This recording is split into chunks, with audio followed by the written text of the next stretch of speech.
Hi friends, welcome to வீட்டு kitchen. இந்த வீடியோவில் ரொம்ப டேஸ்டியாக ஹெல்த்தியாக மஷ்ரூம் கிரேவி எப்படி செய்யலான்னு பார்க்க போகிறோம். ஃபுல் வீடியோவையும் கடைசி வரைக்கும் ஸ்கிப் பண்ணாமல் பாருங்கள். அதுக்கு முன்னாடி எங்கள் சேனலை இது வரைக்கும் நீங்கள் சப்ஸ்கிரைப் பண்ணாமல் இருந்தீங்கன்னா சப்ஸ்கிரைப் பண்ணுங்கள். சப்ஸ்கிரைப் பண்ணிவிட்டு பக்கத்தில் இருக்கக்கூடிய பெல் ஐக்கானையும் ப்ரெஸ் பண்ணுங்கள். அப்போ தான் நாங்கள் போடக்கூடிய வீடியோஸ் உங்களுக்கு நோட்டிஃபிகேஷன்ஸில் வரும். ஃபஸ்ட்டு ஒரு பேன் வச்சுருக்கோம், அதில் ஆயில் விட்டுக்கலாம். ஆயில் சூடானதும் அதில் பட்டை லவங்கம் நம்ம சேர்த்துக்கலாம். கூடவே ஒரு ஸ்பூன் ஜீரகம் சேர்த்துக்கலாம்.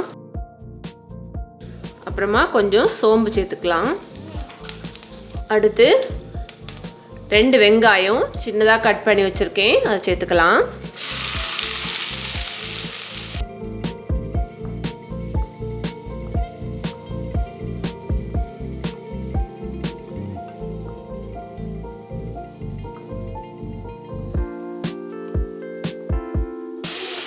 இது கூடால இஞ்சி பூண்டு விழுது சேர்த்துக்கலாம். அப்புறம் கொஞ்சமாக உப்பு சேர்த்துக்கலாம். பச்சை மிளகாய் சேர்த்துக்கலாம். கொஞ்சமாக கறிவேப்பிலை சேர்த்துக்கலாம். இது இவ்வளோத்தையும் நல்லா வதக்கி எடுத்துக்கணும். வெங்காயம் நல்லா வதங்கி வந்தால் தான் டேஸ்ட்டாக இருக்கும்.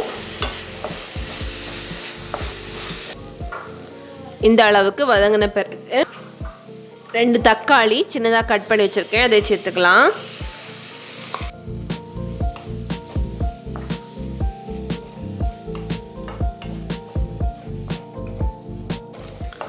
தக்காளியும் நல்லா வதங்கணும்.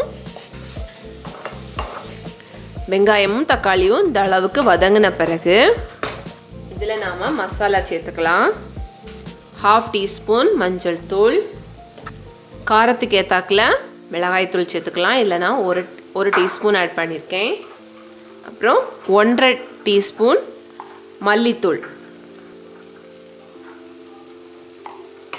இவ்வளோத்தையும் சேர்த்து நல்லா வதக்கிக்கலாம்.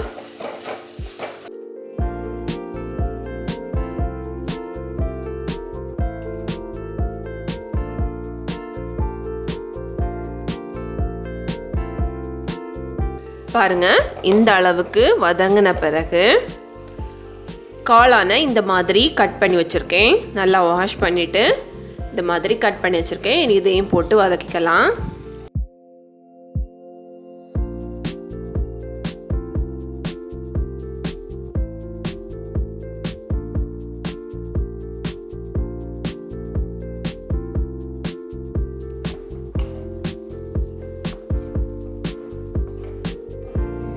பாருங்க, இப்போ நமக்கு காளான்லேருந்து தண்ணி விட்டுருக்கு. நான் தண்ணி எதுவுமே ஆட் பண்ணலை, கொஞ்சம் நேரம் வதக்கிறத செஞ்சுருக்கேன். இனி இதில் கொஞ்சமாக தண்ணி விட்டுக்கலாம்.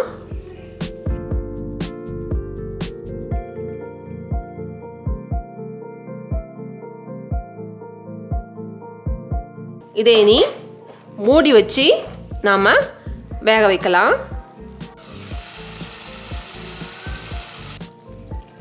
இதில் கொஞ்சமாக முந்திரி பருப்பு எடுத்து அரைச்சி வச்சுருக்கேன், அதை சேர்த்துக்கலாம்.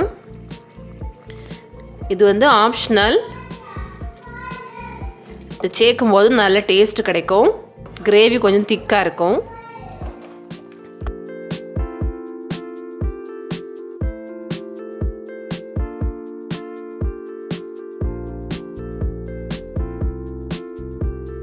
கடைசியாக இதில் கொஞ்சமாக கரம் மசாலா சேர்த்துக்கலாம். அப்புறம் மல்லி இலை சேர்த்து ஸ்டவ் ஆஃப் பண்ணிக்கலாம்.